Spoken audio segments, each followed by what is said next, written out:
Hi, this is F. Paul Wilson, and we're ready for. Oh, sorry.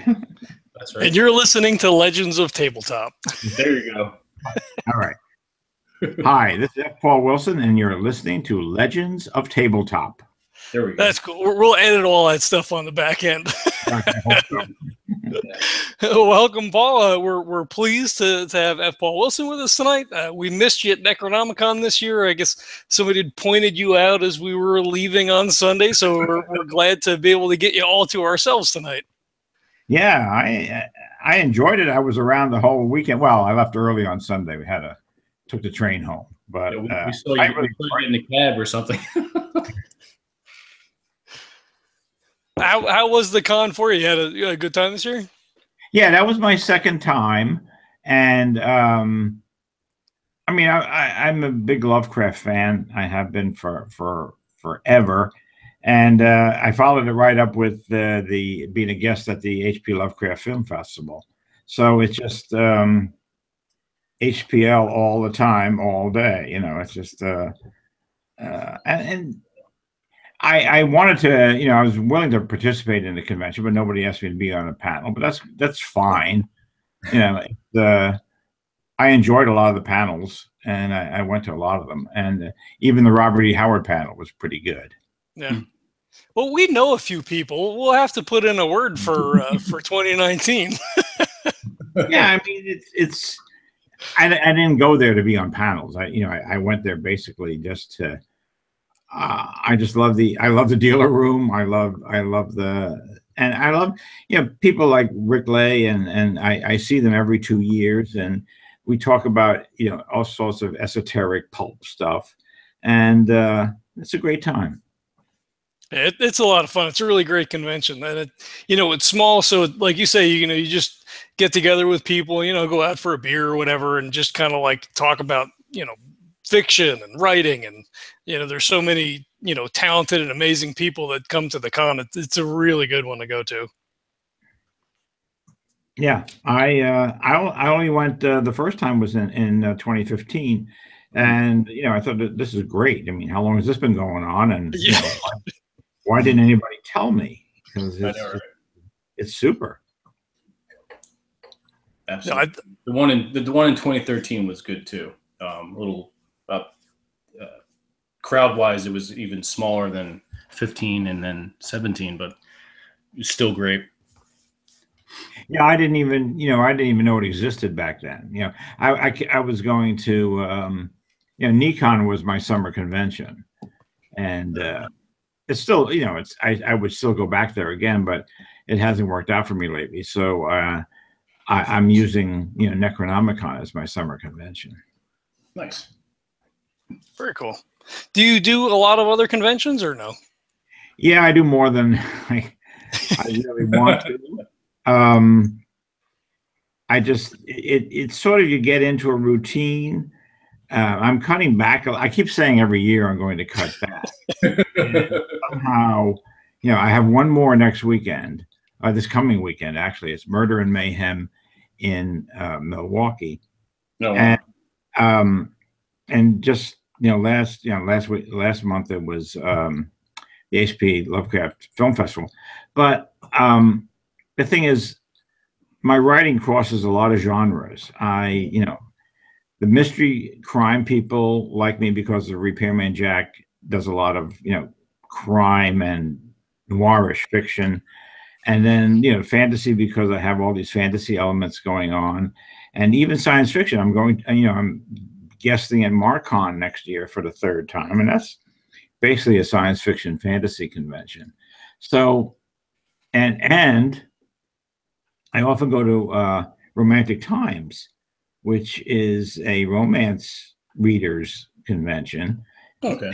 And Repairman Jack has a lot of fans in the romance community, and so it's I wind up going to all these conventions, and I love them all. Really, I really love being out with my readers, but sometimes by the end of the year, you're saying, okay, one more, and then I have a couple of months off. Right. We have a sci-fi convention here in Tucson. I think it's called TusCon. I think this year they had George R.R. Martin was here, and it's relatively small. I think they only sell like maybe about 200 tickets. We'd love to. I'll throw your name out there. I'll email those guys if you're willing to make the trip. Oh yeah, I mean I love Arizona, and and George lives in New Mexico, so it's not a terrible trip for him, Right. Actually, he's been doing more conventions lately, and he was at the World Horror Convention on the Queen Mary in California, and he's going to be at Thriller Fest. I believe he's going to be a guest at Thriller Fest in July next year. I always go to Thriller Fest too because all my fiction's really considered thrillers, and when you boil it all down, it comes down to being thrillers. Huh, interesting. Why is this not working? Okay. Now for myself, I have to say I was first introduced to your work through your short story, The Barrens. Oh yeah, yeah, which was an H.P. Lovecraftian Thulian compendium, and I'm obviously that is a interesting story behind it because John Betancourt contacted me and said, he was editing Weird Tales. He said, we want to do an F. Paul Wilson issue. I said, oh, cool. What could be cooler than that? Right. And he said, we need, I think, 20,000 words of fiction. It can be, 10 2,000 word stories or 20,000 word stories or anything in between. And so I started writing The Barrens. I said, it's going to be Weird Tales, so I'm going to do something Lovecraftian. And so I started on The Barrens because really the New Jersey Pine Barrens is so Lovecraftian.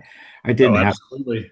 I didn't have to do much to make it look Lovecraftian. And then I get Bob Weinberg, calls me up and says, "Hey, we're doing a Lovecraft anthology, Lovecraft's Legacy. And are you interested?" I said, "Yeah, definitely, I'm interested." And I was thinking, "Oh crap, I have this." So what am I going to do with The Barrens? The Barrens is either going to go to Weird Tales or it's going to go to Lovecraft's Legacy. So I said, I told Bob I'd give him The Barrens. And so it wound up in Lovecraft's Legacy, and I wound up doing Midnight Mass for Weird Tales. So it worked out, but things don't always go where you originally intend them to go. Don't I know it? That's for sure. Well, yeah, John and I are both Jersey boys, so we're familiar with the Pine Barrens. That's an amazing place. Oh, absolutely. I was researching it, for The Barrens. I was out there, and I got lost. Oh boy, not good. No, because it had one of those. In Jersey, they call them vanilla skies, and so it's really low hanging clouds that blot out the sun. So I mean, there's light, but you have no idea where the sun is. You have no sense of time or direction. Yeah. Yeah. And they have these fire trails cut in through there. Oh, yeah. And it's somebody on acid had drawn lines. Yep. So that's what exactly happened. You drive down one, and the sand is very soft. So you drive down. The sugar and okay, I'm going to turn around and go back. And you go back and it said, wait a minute, there's all these forks. Yeah. Which one was where did I turn? And it's really scary because there are no tire tracks because they're sort of swallowed by the soft sand, and everything has ruts. And it's just, and the scariest part is that there's no litter. Yes. I mean, where is it that humans don't leave litter? Yeah. It's a place where humans don't go. Yeah, it's fairly pristine. Where the hell am I? Luckily, I had one of those things. I had a Jeep. Okay. I wouldn't go in without 4-wheel drive, but Oh yeah. but my mirror had a compass on it, so I kept it on N. Hmm. And There so you I go. knew if I kept going north, I would hit Route 70. Eventually, you get to 70 or 70. Yeah. I hit Route 70. But, it's scary. If I didn't have that, I would have had no idea what direction I was heading. Oh yeah. We used to Even- go camping back there Don't all go the into time. the Pine Barrens without a compass. Oh yeah. Absolutely. I mean, yeah, we, like John was saying, we used to go camping there all the time, and you could just step off one of those trails, walk 10 feet, close your eyes, spin 3 times, open your eyes, and then be like, "Where the hell am I?" Yeah. All I'm those with pine trees. yeah, exactly. They're all the same. Yep. Cool. I'm going to segue real fast into tabletop gaming because I just assume with authors who write fantasy and any kind of fiction really have in some way, shape, or form have gamed in some fashion. Now, is that true for you? No. No. Okay. Well, I'm not. Yeah, well, I'm not into games. I love like choose your own adventure type of stuff. Okay. But I could never get into Dungeons and Dragons or What? no, sorry. It just to me was a waste of time. I don't play card games, period. I just it's I've always got something else to do. Gotcha. And, No, I can respect that. That's why I don't play golf. I'd much rather write than play golf. Well, I'm totally into that. Yeah, that's much rather write than golf. So I mean, I'll play Texas Hold'em once in a while, but yeah, but I do love and the other thing was it's the physical, the dexterity that it comes with. I used to play, video games, shooters and things like that with my son-in-law, but I would be over his shoulder and he would have the controls and he had the great thumbs and all that stuff. There you go. And I would say, wait a minute, I think you can shoot that light out and that type of stuff. And so I would be sort of guiding him. I could get the strategy and I love that kind of thing. But whenever I sat down, I did not have the dexterity. And I remember the first Resident Evil game. I don't think I got past the first 3 zombies. They killed me right away, and I knew they were coming because I do it over and over again, and I just did not, But then I would be with my son-in-law, and he would get us through all the rooms, and then we would play the note on the piano, and the door would open, and all that kind of stuff, which I really like. That's the kind of stuff I like, and stuff like okay. I was really good at Myst. I remember Myst. Yep. No dexterity necessary. It was Right. all cerebral. And Hey, well- and Matt Costello and he did the 7th Guest, and there was really no much dexterity in that either. It was all thinking, and so Matt and I went on to design a lot of video games, and he's still doing it. He's still quite active in game design. Cool. I give you credit for trying Resident Evil. At that point, I had already given up on video games. After Super Nintendo, there was too many buttons for me. I was like, you know what? I can't do it. Well, I had the free download of Doom, the first level or something like that, and that was kind of fun.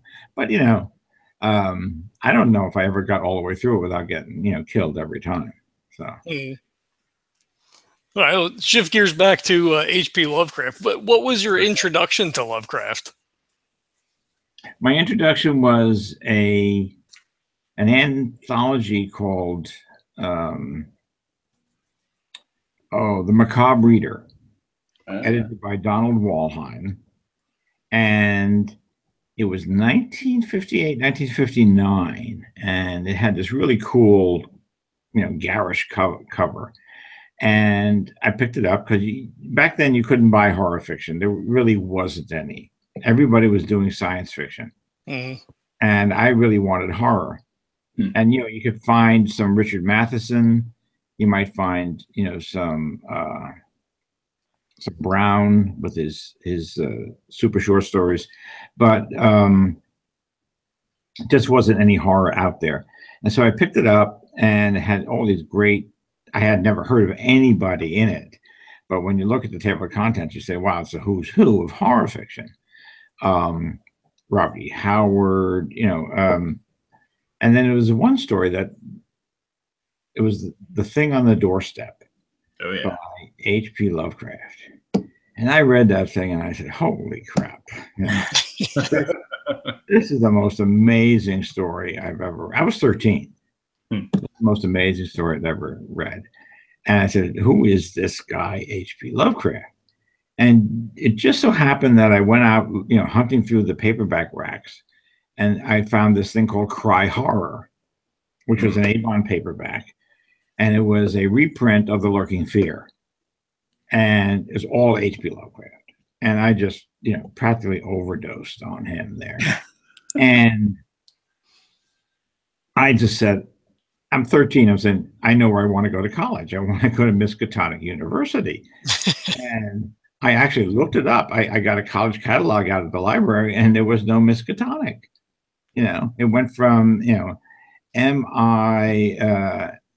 MIR or to MISS. There was no MISK anywhere. And I thought the page was missing or something, because it made it sound so real. Right. That Arkham was a real town, and Miskatonic was a real university. And I wanted to get into that forbidden book section. That's where I really wanted to do. I wanted to go there. And so I finally realized this guy, he had fabricated the whole thing, but made it so real that, but the thing that really, he sort of in a way changed my life, in that, I was a Catholic school boy, and, there was, God and the Father in heaven, and there was Satan in hell, and everything, in between was, sort of taken care of. And then along comes this guy Lovecraft, and he doesn't even bother throwing it out. It's like it didn't even exist. Yeah. And there is no good guy in his universe. And most of the universe, if you're lucky, is indifferent. And most of the time, it's really out for you. And so I'm thinking, this actually makes more sense to me than the other. And so it sort of really changed my whole view. I mean, and he brought, up till then, all the horror fiction I read, had ghosts and goblins and all that kind of stuff. And he brought this materialism to it. That, it was really nothing spiritual about it. It was really just, the universe is, if it's not just a void, it's ugly, and it's out to get you. And that just changed my whole, not that I ever accepted any of his gods or any of that stuff, but that idea that the universe is really not benign. No one's looking out for you, and you're on your own, buddy. Yep. And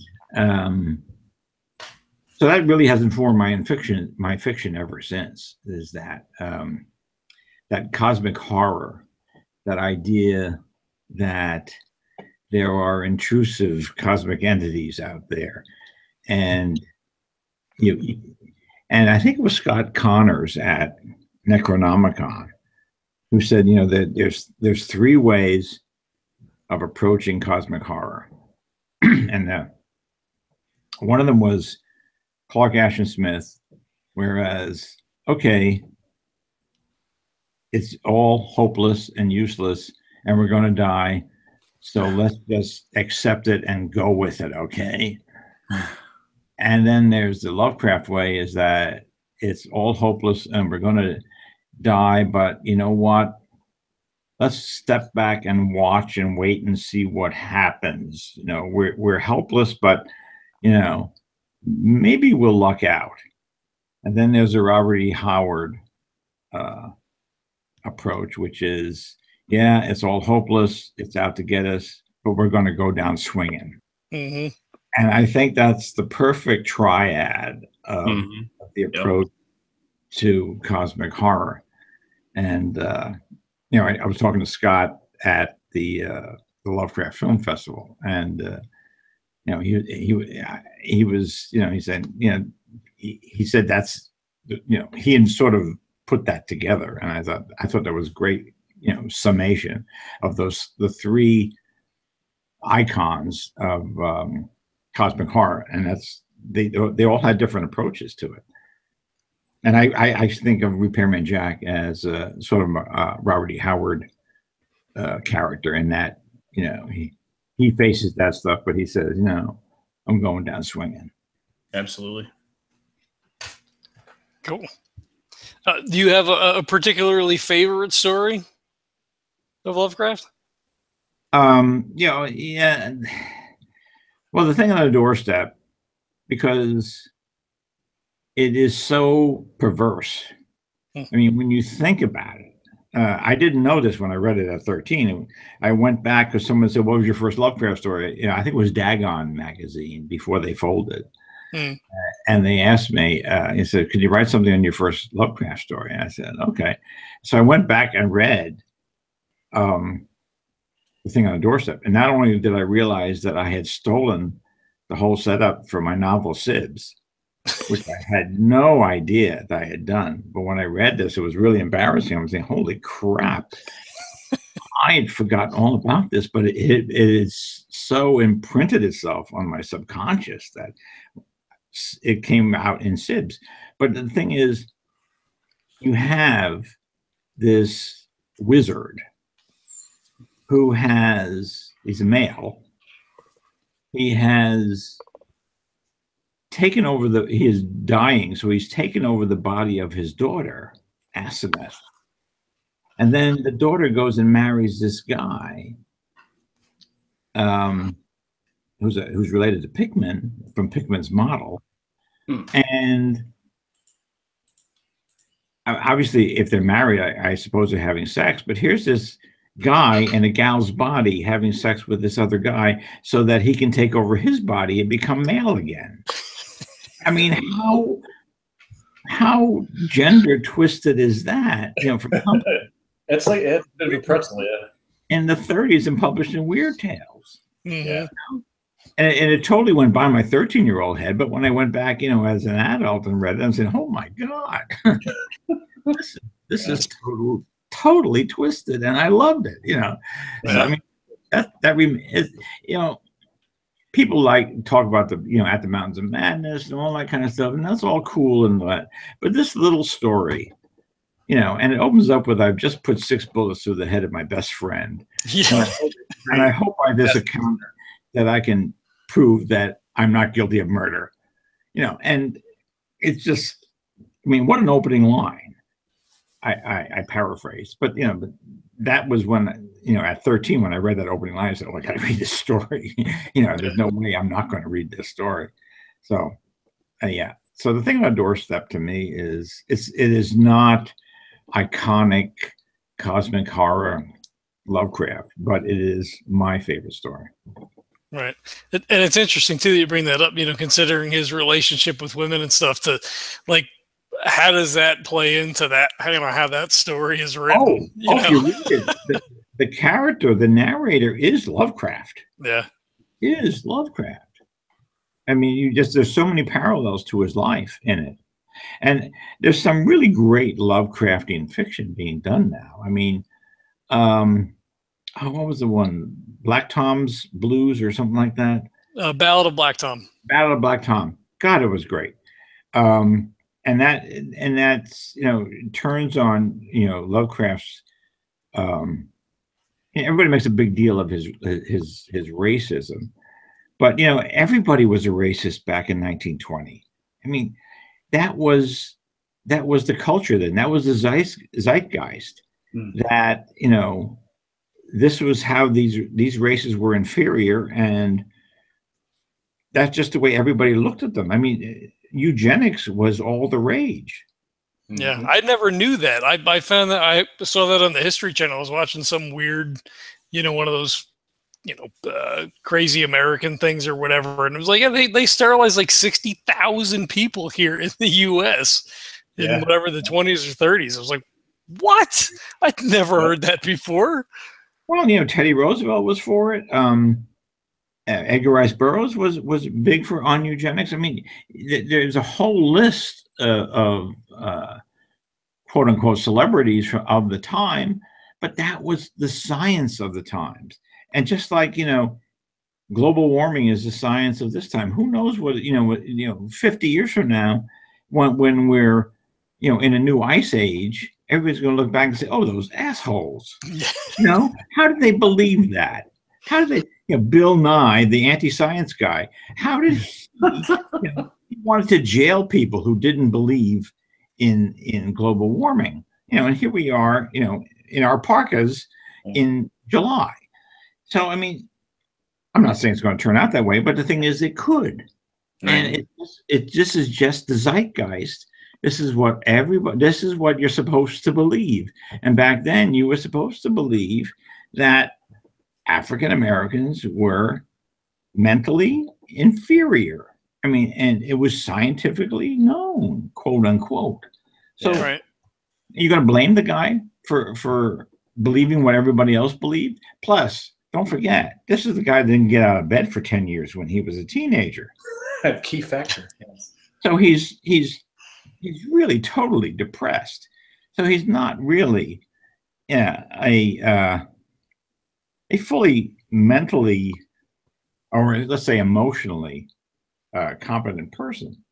And so he's got a lot of stuff, you know, going against him. Plus, he was afraid of anything that wasn't like him.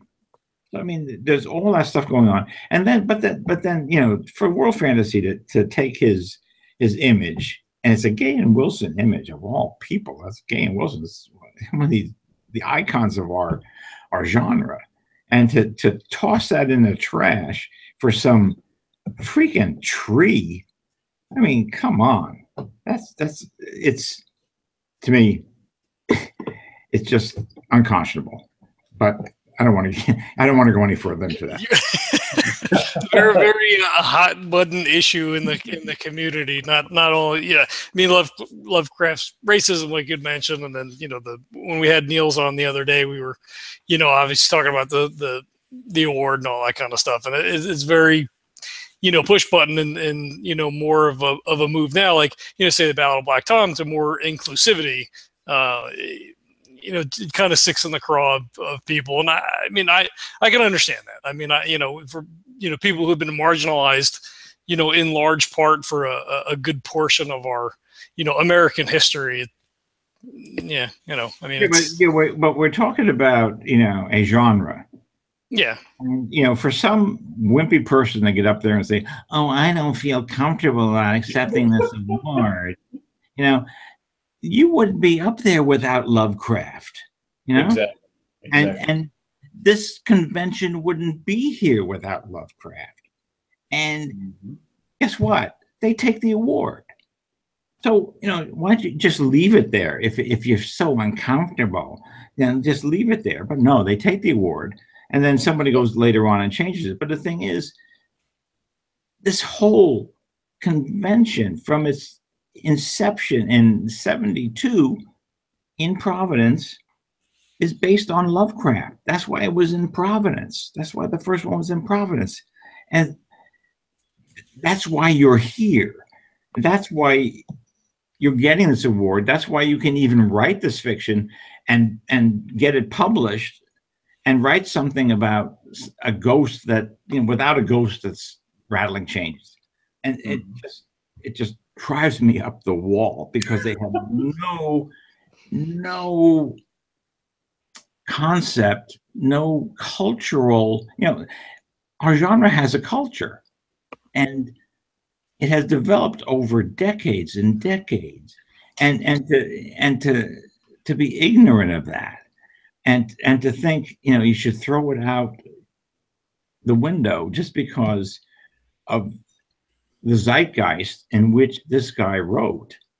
It is, to me, it's ignorant and it's short-sighted, and your cultural IQ for the genre is wanting.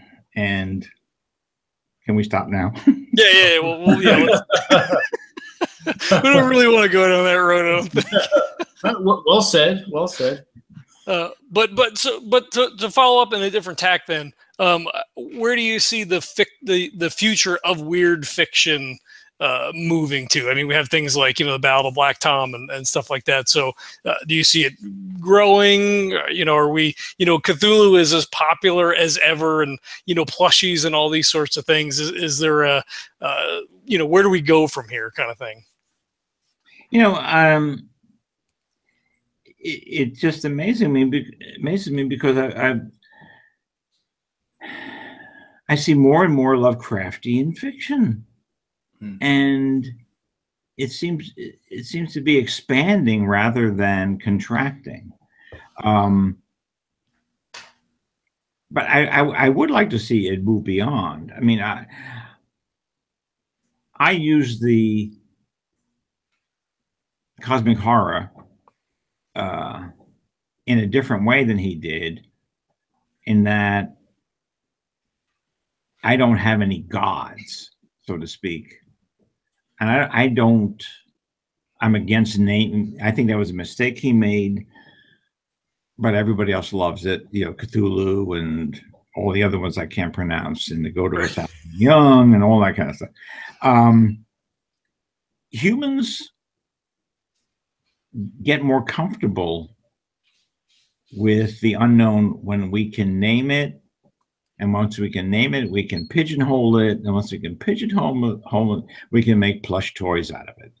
And I prefer to leave them unnamed. And the thing is, if they are that big, if they are that powerful, they probably don't need names. And so I've never named I've had people name them, called the ally and the otherness and that type of thing. But those are things that the humans call them, and they don't really have names. And I think that's a better way to approach it. But it continues the idea that you're not in control. And I think that's the biggest part of cosmic horror. And I think the most effective part is that you're not in control.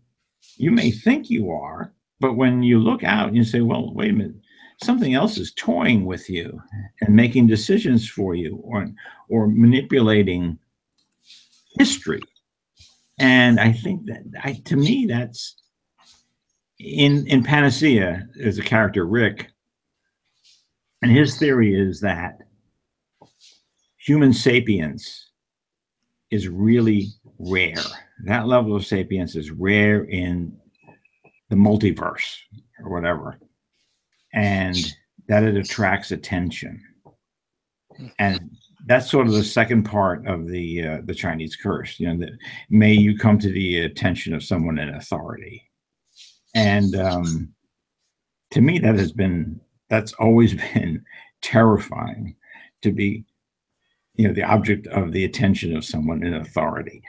And so I play with that in this new series I'm doing, the Panacea. The publisher asked me to give it a title. The series, I said, okay, the ice sequence, you know, the ice being, you know, intrusive cosmic entities. And but they're way in the background, but they're sort of instigating things. I play a lot with chaos theory, where, you know, small variations in initial conditions have big consequences down the line, and you know, the butterfly effect. Mm-hmm. So I'm playing with a lot of that in the new series. So I think that's one way to take the Lovecraftian thing. But a lot of news stories. I mean, Tor just sent me a free novella, and it's, you know, the narrator was a survivor of the 1928 FBI raid on Innsmouth. And, that's, you can't get more, Lovecraftian than that. I would say that's a little too close. I mean, you ought to try to get away from that, move on. It's always great. It's interesting. But, let's move a little further on. You can still take the, the feeling that there's something out there and it's exerting control, and you're trying your best to keep, control of your life, and this thing is trying to exert control in your life. And that type of thing is, I think, a good part of horror fiction. I mean, I don't read a lot. I read a lot, but I read a lot of science fiction. I read thrillers. I just read a story that was definitely influenced by X-Files, but it was really so much better than most of the X-Files episodes I've seen. And it was done very personally. It was really a family drama, but with alien abductions and stuff like that. That really, it's the way it impinged on the family, and it was excellent. It was absolutely excellent. And it's coming out from St. Martin's, but it'll be a while still to that. Rio Ewer's last book. I can't remember the title because it had a different title when I read it. Oh. and so they've changed the title. I think it's The Forgotten Girl. I think that's what it's called. It's excellent though, and it's true horror fiction, and it's the same type of thing where it's not cosmic at all, but it's also a loss of control, a loss of memory, and who are you but your memories? And so somebody just snatches a portion of your memories away. You lost a part of yourself and a part of your being and a part of your life and a part of your history. And someone who can do that to you. And this person did not do it for a bad reason, but someone who was threatening that person is very bad. So it's The Forgotten Girl. I highly recommend it. Rio is an excellent writer. And this is the first time I read a book-length piece by him, but it's really good. Cool. So, I'll jot that down. I just wanted to jump back real quick. So you're talking about leaving things sort of unnamed and not, being able to kind of compartmentalize that. That was more of a Derleth thing, right? I mean, because the conceit in most Lovecraft stories, I can't even describe what it is. It's unknown. It's unnameable. It's we do have Cthulhu and we do have some other things, but I feel like a lot of that cosmology was more under Derleth's tutelage, wasn't it? I am not. I'm not academically. Educated in that kind of stuff. I could be wrong. I know there are people who sometimes. Yeah. There's the Derleth stuff and the Lovecraft stuff, and I just remember reading anything I could at the time, any of the Arkham House books, and not paying too much attention as to who was writing them, and trying to separate, who was doing what. So I really can't speak to that. So I don't know what Derleth was doing as opposed to what Lovecraft was doing to what Wandrai was doing. I'm just not knowledgeable enough to speak to that. I'm probably not either. You wander around Necronomicon and everybody knows that stuff. Yeah. And they all have opinions. We should have paid more attention to the yeah. And they'll tell you all about it. And sometimes my eyes glaze over. Oh yeah. The drool comes out. Yeah. But I'm also a Sax Rohmer fan. I love Fu Manchu. I just think those books are just amazing. And I've done my own pastiches.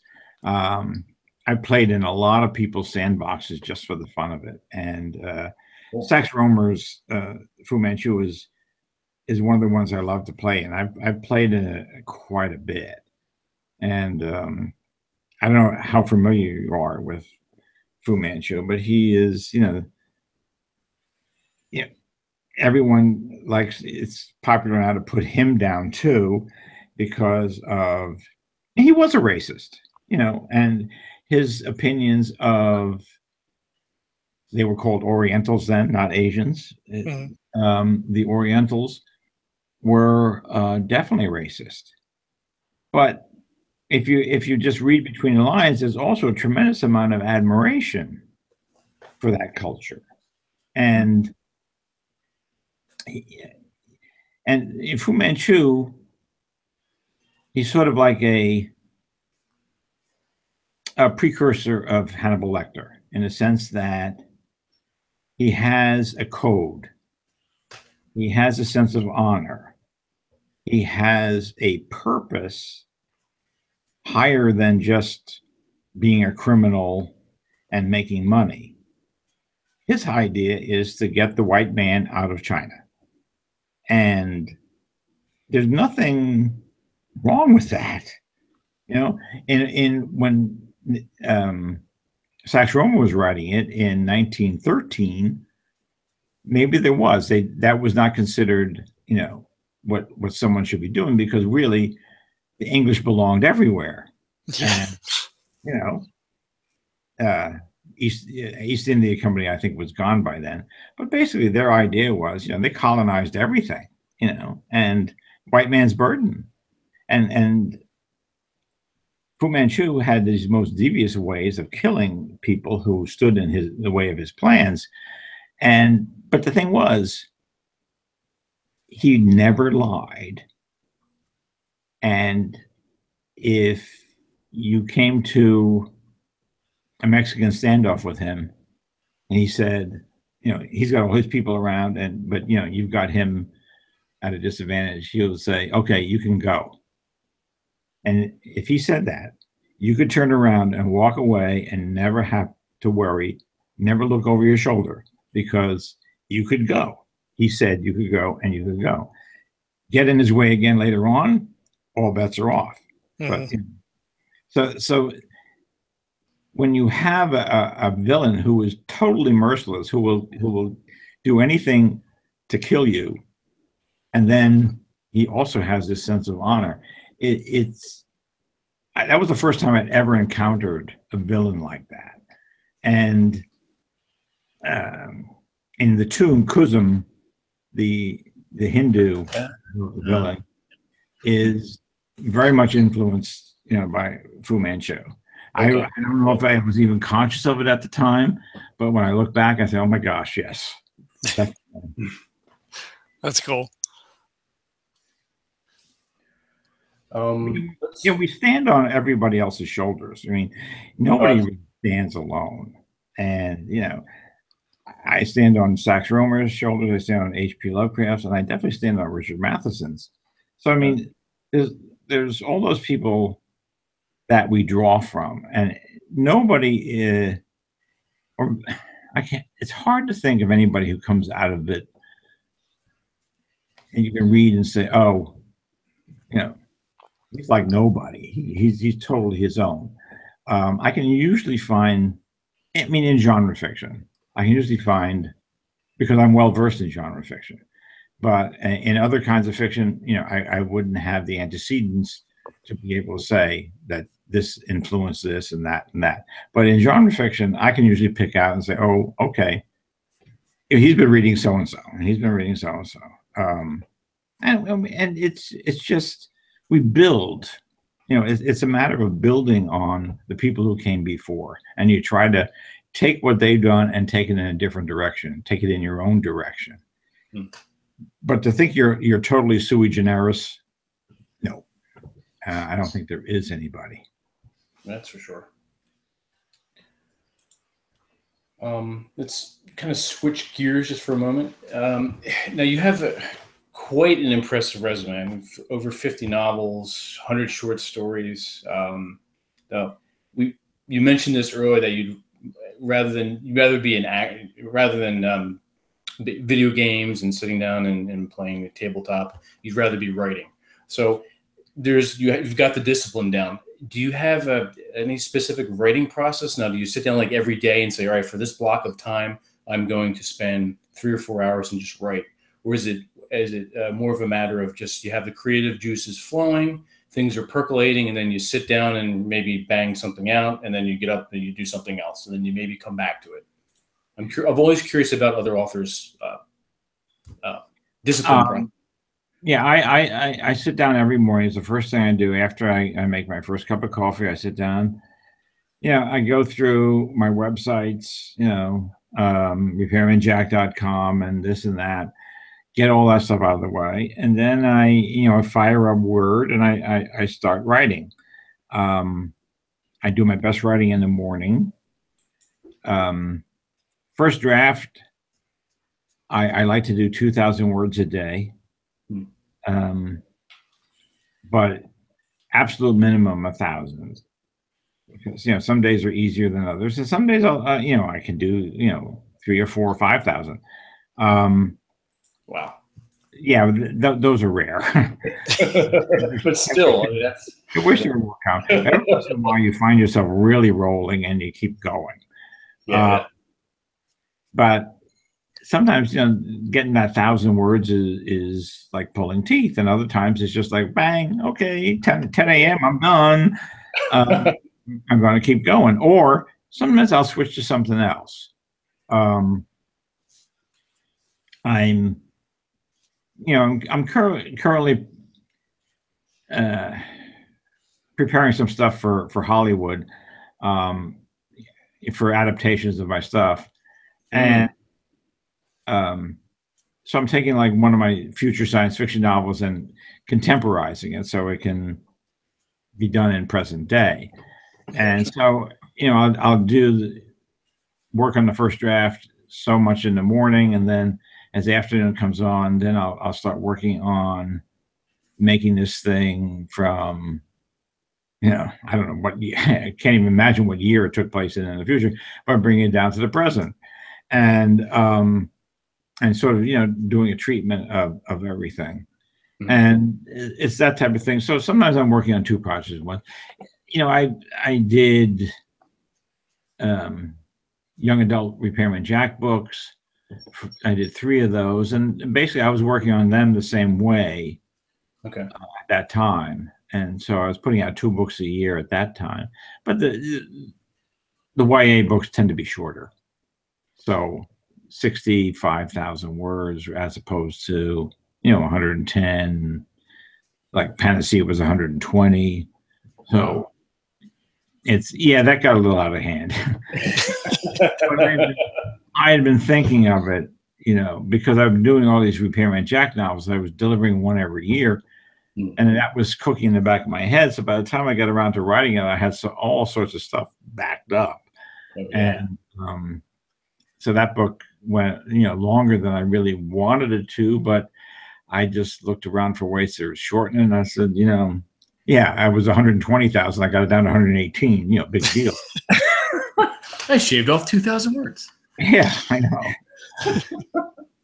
I write pretty lean. So, I mean, it's not easy for me, to cut stuff. And even my editor couldn't find much, to cut. So that's always good. You mentioned. Oh, go ahead, John. I was gonna say, does it ever get any easier as prolific as you are, or does each new project come and it's like you just have all those same sort of struggles? It certainly is easier now. I mean, I used to outline a lot more heavily. And sometimes I would do like a really intense outline, and I did it with one book, Implant. I did it. I forget. It was just very detailed, every point of view, every scene, every shift, everything. And when I went to write the book, I said, "Oh crap! I feel like I've already written it." So I said, "I'm never doing that again." And I'm up to. But the thing is, I always believe I have to know how it's going to end before I start, because I think you owe your reader a really good ending, something that's going to. I mean, I was a biology major when I went to Georgetown. I went in as a biology major, but my English boards, SATs, were so good that they stuck me in honors English, and which I didn't really want to be in, but especially since it was Greek drama. And I said, "Holy crap, God, what am I going to do with Greek drama?" And it was one of the best things that ever happened to me, because the way the Greeks structured their drama, and it's all about building toward catharsis, and that really stuck with me. And so it's always been something that when I've written books, it's always been, you got to have catharsis, build up all the dramatic tension, and don't let it leak off, blow it off. And that's satisfying. You've got all this steam, and just like get it off, and don't let it dribble away. If it goes off with a whimper, it's not satisfying. When you blow off that tension, the reader closes the book and says, "That was a story, and what else did he write?" That type of thing. So, and that's the kind of books I like. I mean, I've always written books that I want to read, and I think that's the best way to approach it. You really can't. If you asked me to write a literary novel or a romance, I just couldn't do it. Really, I just don't think I could write about some middle-aged professor with a midlife crisis. I know people like that. I don't want to write about people I can meet on the street. And I don't want to write about events that are going on in the house next door. I want something. The promise of fiction is to take you places where you can't go, and show you things that you can't see. Absolutely. And if you got the professor next door, that's hardly fiction, and it's certainly not anything that you can't see and you can't experience. So what's the point? So I mean, I just don't understand betraying the promise of fiction by writing such mundane bullshit. So I can't do that. So I want to really give you an experience. I want to give you tension, and I want to give you a really nice finale where not everything's tied up, but enough stuff's tied up that you feel you've been told a story. And I go on about this a lot, but I think the thing that makes a story satisfying is symmetry. There's no symmetry in real life. Real life is really chaotic. What goes around does not come around, as we all know. And so if in a story, something that goes around comes around, you made it better than, there's people who say, "Oh, that's not like real life." I said, "Yeah, that's why we call it fiction, buddy." Exactly. Real life. It's better than real life. This is the way satisfying it should be. And that's why people love religion. Religion imposes symmetry on the chaos of life. And so does really good fiction. Fiction imposes this symmetry. And it's satisfying. I said, yes. It doesn't have to be everything not every thread has to be tied up, but enough to see that it has come around. And Mark Twain has always said that nonfiction is so much harder to write than fiction because fiction has to make sense. Yeah. And it does. And so when all of a sudden you make sense of life in your fiction, people say, yeah, that's the way it should be. And I love it. I wish life was like that. They're doing that unconsciously. They're not doing that consciously. But that's what got the storytellers sitting around, the fire. That's what got them the extra Bronto burger, because they told a good story that made sense of life. Because life doesn't really make sense. Really. It just does not make sense. That's for sure.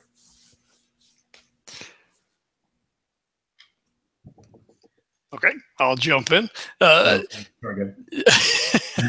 So your camera's off, so there's no physical cues here. No, there was a bit of a lag here. I had my that's why I had the video off.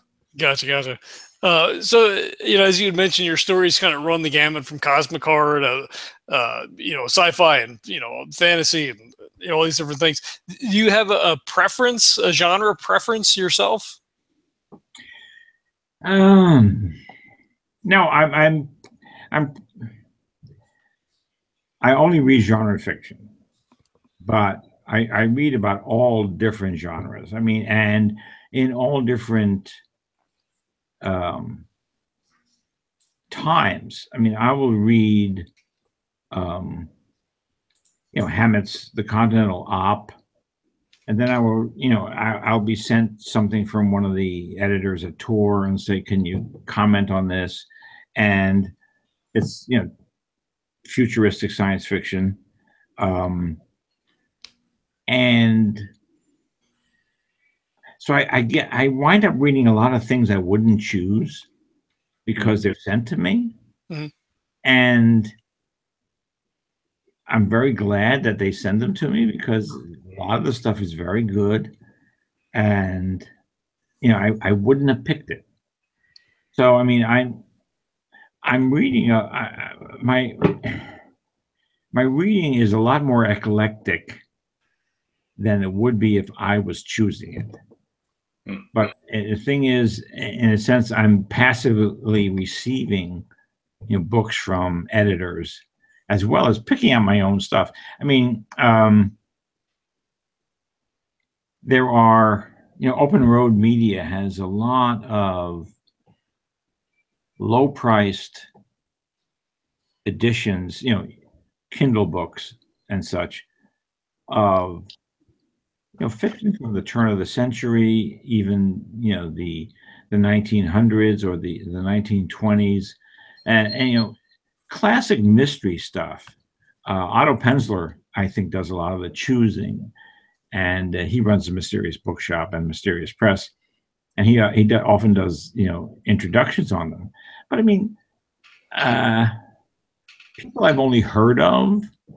And all of a sudden, there it is. I can buy it for 99 cents. Hell, stick it in my Kindle, and I'm going to, I'll sample it. And I mean, there are ones I've heard, like Boston Blackie. He was a thief, and I found him totally insufferable as a character. I read 2 or 3 of his stories. And I said, no more for me. And there are others that I just read. A Taste for Honey by H.F. Hurd. It was written in 1941, and it's a Sherlock Holmes pastiche. And it's written in a very erudite style. It's just the kind of writing I don't like, but it is so well done. I mean, this guy's command of the language is just phenomenal. And you just, these long paragraphs, which I usually hate, here I am reading them and really enjoying them. It's a very slim mystery story, but it's just so well written. And is really one of the first, Sherlock Holmes pastiches. It doesn't even mention his name. However, the character he's retired and he keeps bees, and he calls himself Mr. Mycroft. So everybody knows it's Sherlock. But at that time, Sherlock Holmes' estate was, very vigorous in pursuing any copyright infringements. So this guy somehow got away with it by doing Mr. Mycroft. But it's still wonderfully written. And if it hadn't been offered to me for 99 cents or something like that from an email, I never would have even thought of looking at it. So I'm constantly, but again, it's genre fiction. I'm only interested in genre fiction. I just don't want something that's totally real world. I've got the newspapers, I've got the internet, and I've got all my my news stuff. Yep. I've got I don't want my leisure time to be spent. It's the same way I just maybe the black football players have a case with kneeling. I just don't want politics brought into football. I sit down to watch a football game or anything get away from that crap. Yep. And absolutely. So I'm not saying they don't have an issue, but the thing is, don't put it on the field. I don't want it. It's just that's me. That's fine. I don't want it. I just want to get away from football. Has always been my escape from politics in the real world. It's just like a bunch of big guys banging against each other and throwing the ball and all that kind of stuff. Really cool stuff. Don't bring the other stuff in. Agreed. So what are your thoughts on the rise of self-publishing? And it seems to be sort of a double-edged sword where, anyone can do it, but anyone can do it. I mean, it sort of sets the bar rather high for decent writing. I'm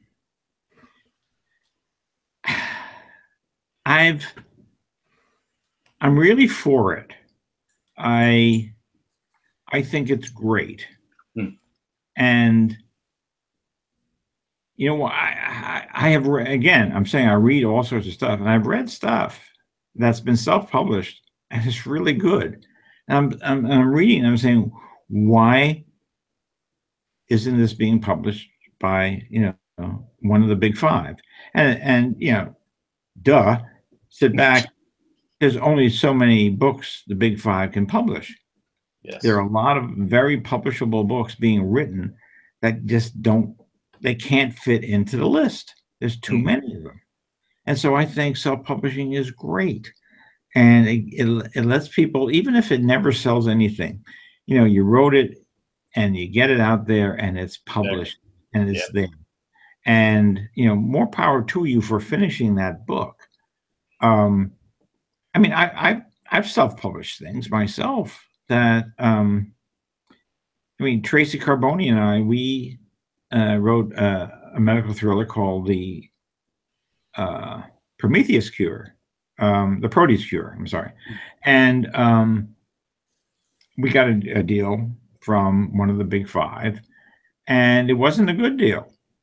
And they wanted every single right. Oh, yeah, that's ridiculous. And for not a lot of money. And I said to Tracy, this is your chance, to be published by the big five. But, we can do this on our own. Yeah, and the return is so much better. Yeah. And she said, yeah, I thought, I thought you would say, no, let's go with them. And she said, no, let's do it ourselves. And so we did it ourselves. And, the thing is, we've about earned what their advance was. And we still have all the rights. We own every single one of those rights still. Yeah, that's important. Yeah, exactly. So, and, it's part of her, legacy. It's part of my legacy. And I published stuff that really, I just did a book called Ephemerata, which is all this, minutia and bullshit I published, over 40 years of writing, little pieces here and there. I put them all together, put them in an ebook, and I'm about to have, the second edition come out because I've added extra stuff in. And it's all the stuff that, from book reviews to, I didn't, my movie reviews are somewhere else, but, and just appreciations and all this kind of stuff I've done, introductions to books over the decades, and put them all together in one spot. And, you know, I sell it for $3.99. I don't care if it sells anything. The thing for me is that it's there. Right. It's all in one spot. And, you know, and my fans, they buy it. And, you know, as you know, somebody wrote to me and said, you know, I've been up all night reading this thing because I can't stop. It's fantastic. It's just, you know, little bits of this and that, you know, when I met Laura Nero, you know, when I met this person, when I met, you know, the Ronettes, you know, it's just all sorts of personal stuff and impersonal stuff.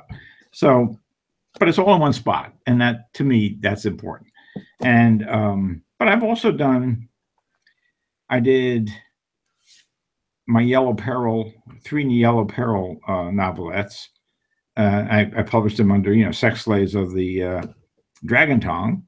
And that's only been self-published. No one else is, but it's only 30,000 words.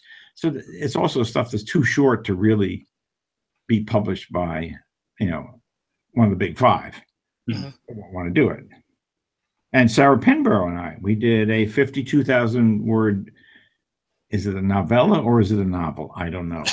But it was too short. So, I mean, we had a small press do the hardcover, and we put out the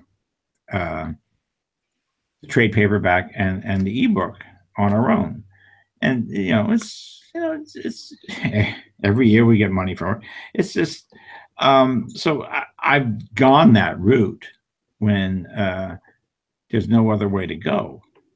So I just think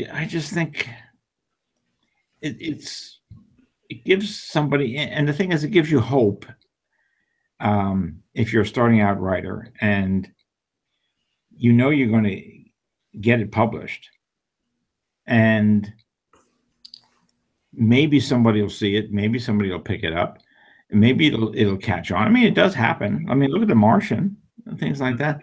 You never know what's going to happen. You can't count on that, though. The thing is, you're writing because you love to write. Mm-hmm. And the thing is, then you can publish it, and somebody's going to buy it. Mm-hmm.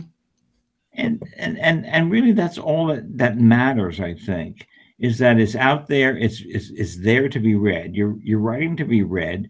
You put it out there. Otherwise, you let these, you know, the editors.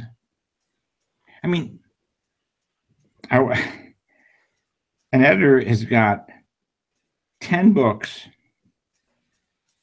on their desk, and which one are they going to pick? They're all equal in quality, or maybe not. Maybe they're not all equal in quality.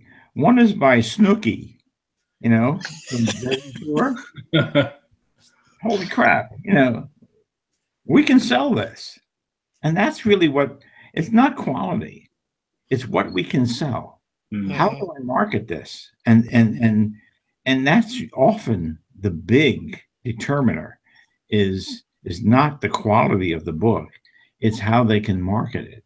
Yeah, and the thing, right. You can have a great book and it lands on the desk of someone who bought a book just like that or a little too similar to that last week. You're going to get rejected. Nothing wrong with your book, but we already got one in the pipeline that's too much like that. Yeah. So if it had landed in down the hall, you might have sold it. I mean, that's part of the crapshoot. I was about to say it is a crapshoot. Yeah. Yeah. I mean, and it is a crapshoot. I mean, I was lucky. I sold my, early science fiction. I sold them to John Campbell. I took one of those novelettes and expanded it or continued it on to a novel in outline form. And I sent it to Doubleday. 3 months later, I heard from Doubleday and they said, we want to buy it. And it seemed so easy. But the fact is, I look back later, John Campbell, the father of modern science fiction, had already bought part of it. So all of a sudden, they got instant credibility, and that's why I got a look, and that's why I got a sale. So, if it hadn't been, if part of it hadn't been published by Campbell, I may not have ever sold that. I can't say for sure either way, because I think it was a wonderful book, but as all my books are. Right.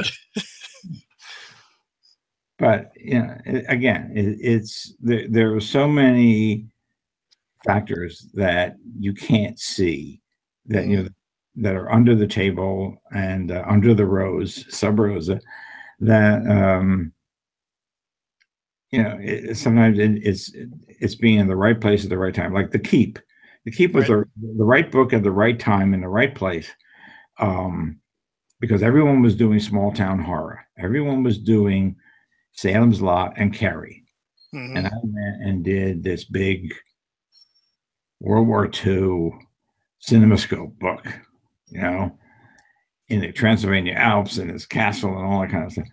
And people hadn't seen that. So they said, "Oh, yeah, let's do this." And so,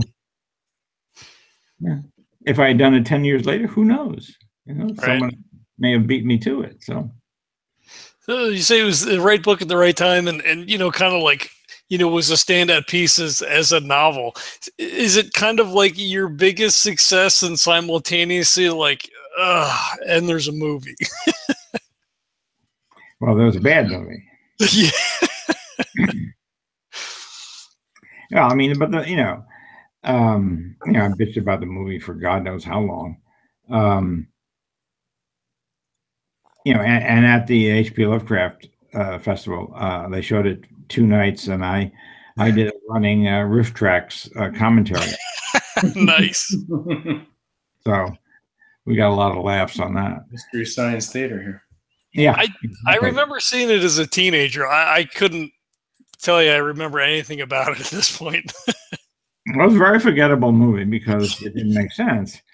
But we did sell a lot of the movie tie-in edition, which was nice because people didn't know what was happening in the movie, so they said it was based on a book. So people said, "Oh, let's buy the book, see what this was really about." And so I got a lot of extra fans from that. Yeah. Well, and even still, even with a good movie adaptation, the books are still always better. I mean, if it was a novel first, it's better.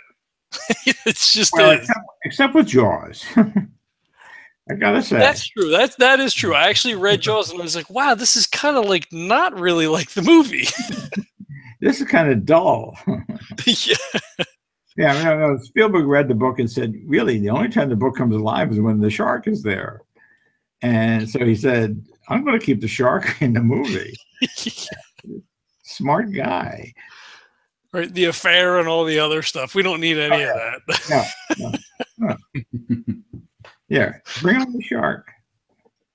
Well, you were talking about a couple of collaborations. How does writing with someone alter the experience for you as a writer? Well,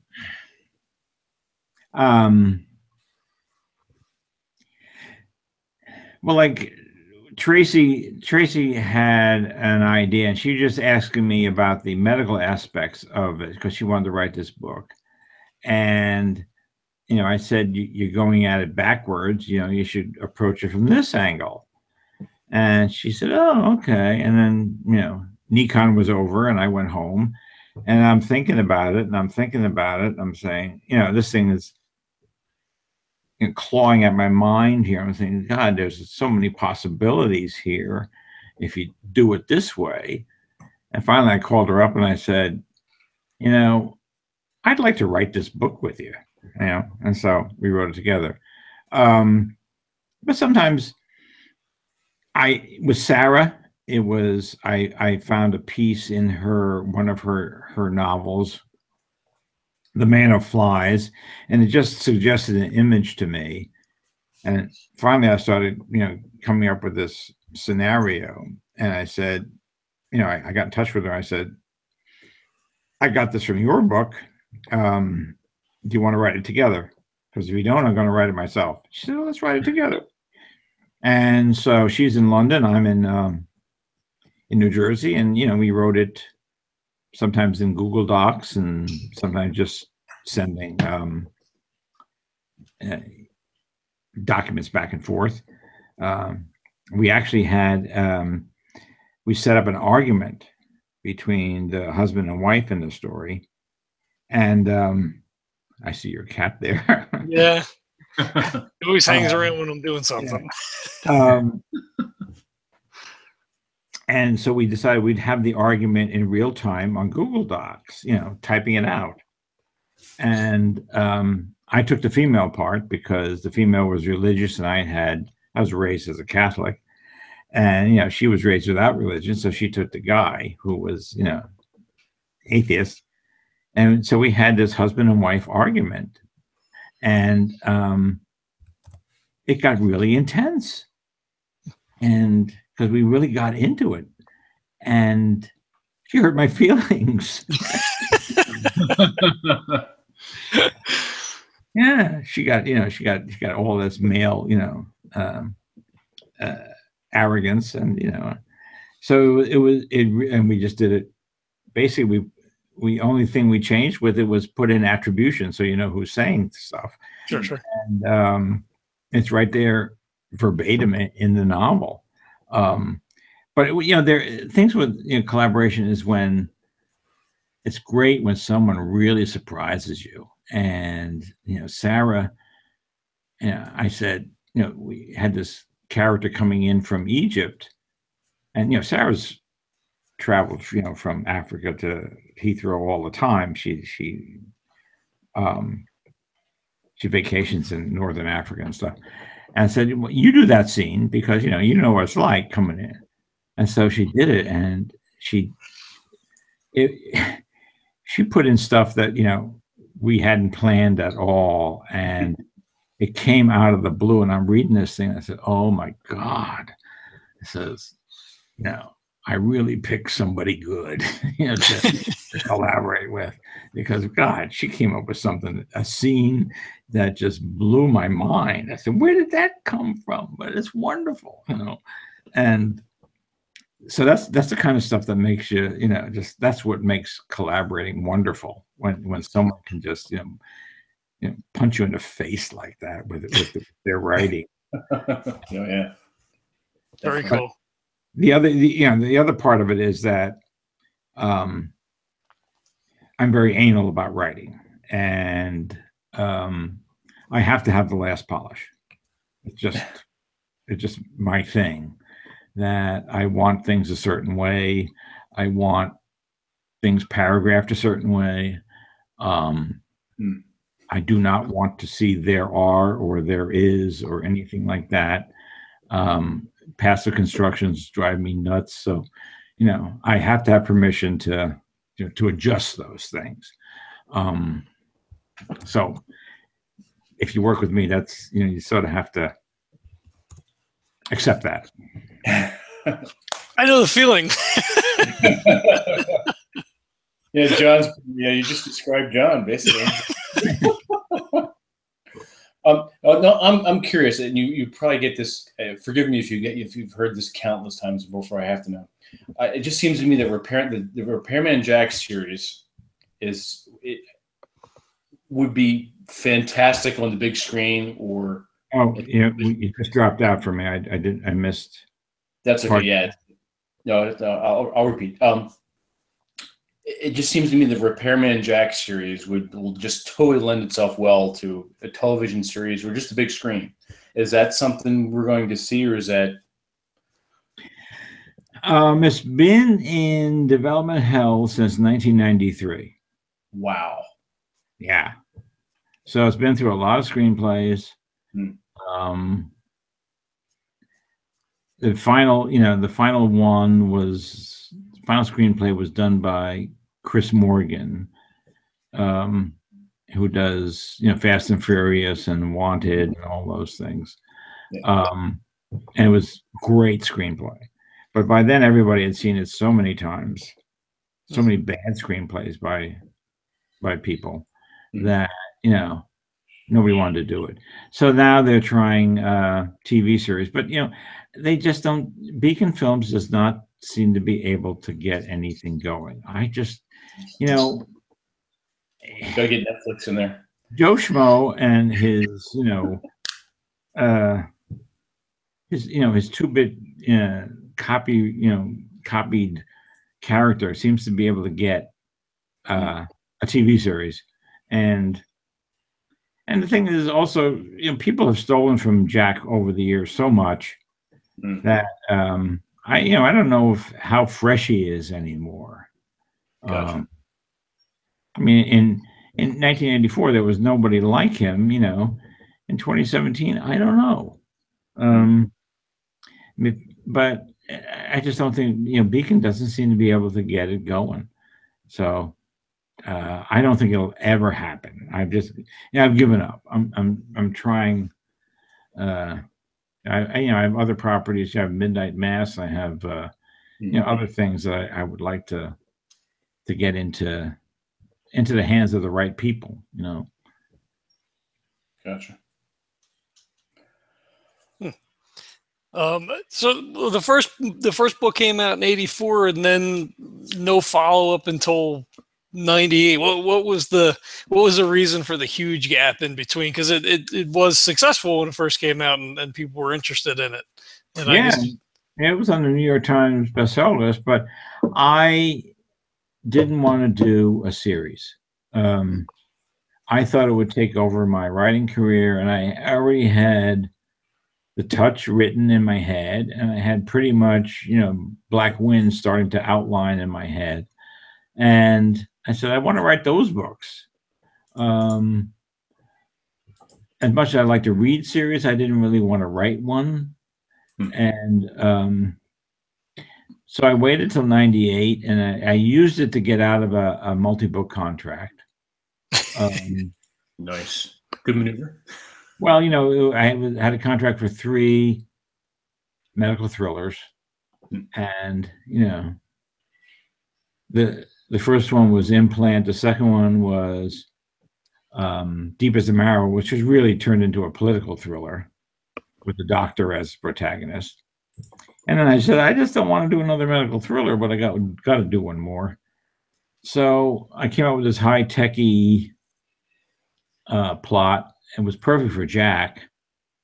So I had a doctor hire him. And, and so I said, that's a medical thriller. And they weren't, the publisher wasn't fooled a bit, but they liked the book. It became, Legacies. And then I said, okay, I'll do. And they said, I really sold well. I said, can you do another? I said, well, all right, I'll do Conspiracies. So I did Conspiracies. And I had such fun doing Conspiracies, because I went out and researched it at, conspiracy conventions. And that's when I sort of decided, okay, I'm going to commit. I'll commit to a series. And guess what? It took over my writing career. Just like I was afraid of back in '84. Right. So, 23 books later, I decided I'm going to call it quits. But I am going to do another Repairman Jack novel. After I finish this novel, I'm going to do another Repairman. Okay, good. I'm just going to plug it in somewhere in the timeline. But I'm just doing one delivering one every fall. It was just going to run it into the ground. And so I wanted to go on a high note and just be in control of the quality. And because really it's the, the cornerstone of my writing career. So I didn't want to be like Spencer. As much as I like the first 10, 12 Spencer books, I think, the rest of them were all derivative of the first dozen. So I didn't want to do that. Parker wrote some of the best PI fiction ever in those first 10, 12 books. And then he just kept rewriting it. And just for a paycheck. And I just don't think I'll find a paycheck somewhere else, Right. Well, so you say that it was repetitive the first dozen or so. Is it hard after 23 novels to kind of come up with a new scenario, a new twist, a new storyline to immerse people in? I don't know about that, but the thing was, see, I always intended it as a limited series, and the backstory started to take over. And once that happens, because the big backstory was is the cosmic shadow war that's going on, and so that started taking over the front stories. And so once that starts happening, you have to sort of bring it to a close. Otherwise, you're just stringing people along, and you're stringing yourself along too. And I'm not good at stringing myself along, so I get impatient. I think that that's why my books are pretty tight, despite being 105,000 words long. There's not much excess verbiage in Repairman Jack novels. I mean, there's a lot going on, and I just don't spend a lot of time talking about the wall hangings in the room, or clothes and all that kind of stuff. I get down to it and get it in and get out and get going. And so,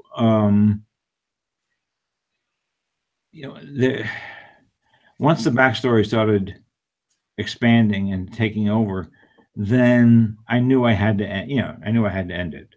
I thought I would end it a little sooner, but some of the storylines took longer to finish than I thought they would. But still, I knew when it was time to end it. And you got to know when it's time to know when to hold them, know when to fold them. Absolutely. Sure. I mean, we could probably do this for like another hour, but we should probably let you go. But I do have another question for you, kind of a wrap up sort of thing here. You're a multi-award winner, New York Times bestseller. Do you have anything left that you feel like you need to conquer at this point? I mean, you always want the #1 hardcover bestseller. I don't see that ever happening, but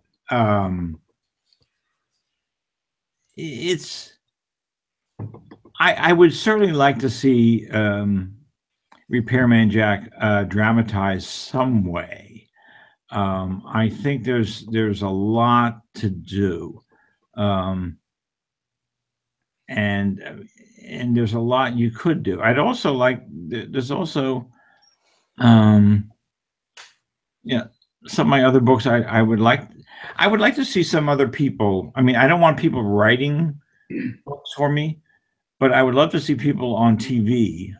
Like I look at Justified, and I see, based on one novelette, Fire in a Hole, they did 5 seasons of Raylan, and there's some of the best TV I've ever seen. I mean, and that's the kind of, I'd like to see somebody say, take Jack and just take him in some direction that I wouldn't have thought of.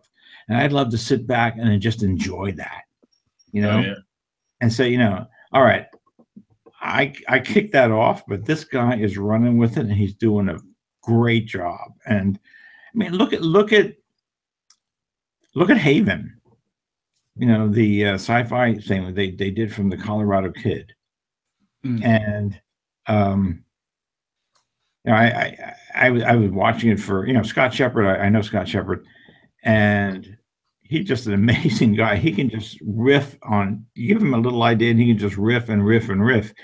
And what they did with Haven, I mean, toward the end, they got a little crazy, but what they did with the Colorado Kid, and they made it into that whole 5 or 6 years long series. And,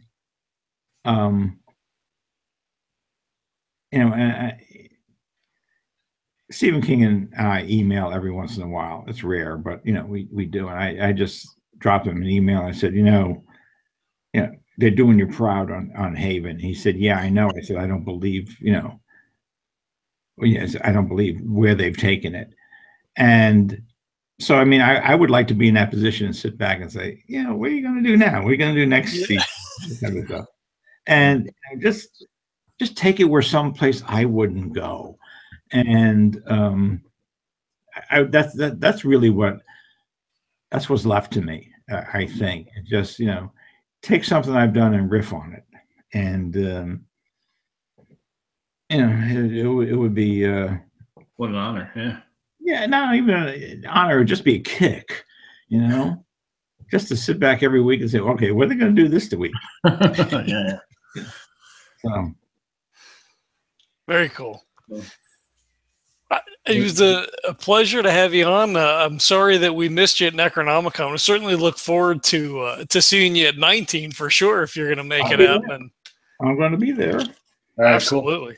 Cool. Excellent. All right. So yeah, definitely, look me up or I'll look you guys up and, we'll have a beer. Yeah, absolutely. For sure. Yeah. Well, like I said, we appreciate you coming on. There's links to all your things in the show notes, Amazon page, Prayer Man Jack page, Twitter. You're active on Twitter, so that's cool. Yeah, that's fun. Oh, yeah. And all right, it's been fun. Thanks for having me on. Absolutely. Thanks for coming on. Okay. And, we'll talk to you again in the future, I hope. All right, no problem. I'll be glad to. Excellent. Right. Take care. Thanks, you too. Bye-bye. All right, everybody. I want to thank you all for checking this out. We had a great time talking to Paul. It was really cool getting him on, and we hope that you enjoyed it as well. We hope that you'll leave us some feedback on iTunes or Podchaser or whatever your podcatcher of choice is. That stuff is always super helpful. I know in our podcast update we said we weren't going to do this every week, but we are chugging straight along through the end of the year, so I guess take it while you can get it. The guys from Burning Games, Dragons Conquer America, that's where the Dragons comes from, our AP is going to drop on Friday. We're going to release that every Friday this month, so you're going to get a little bonus content for that. Their Kickstarter starts, if it wasn't today, it'll be tomorrow if you're watching this live, which is the 2nd of November. So we hope that you check that out.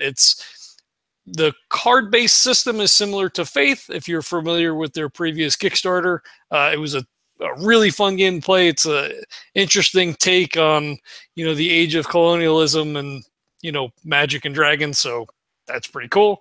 Legends Coffee is available. If you are a coffee aficionado, if you want to check that out, there's links on the website, and I will post a link in the show notes. I should probably buy some myself too.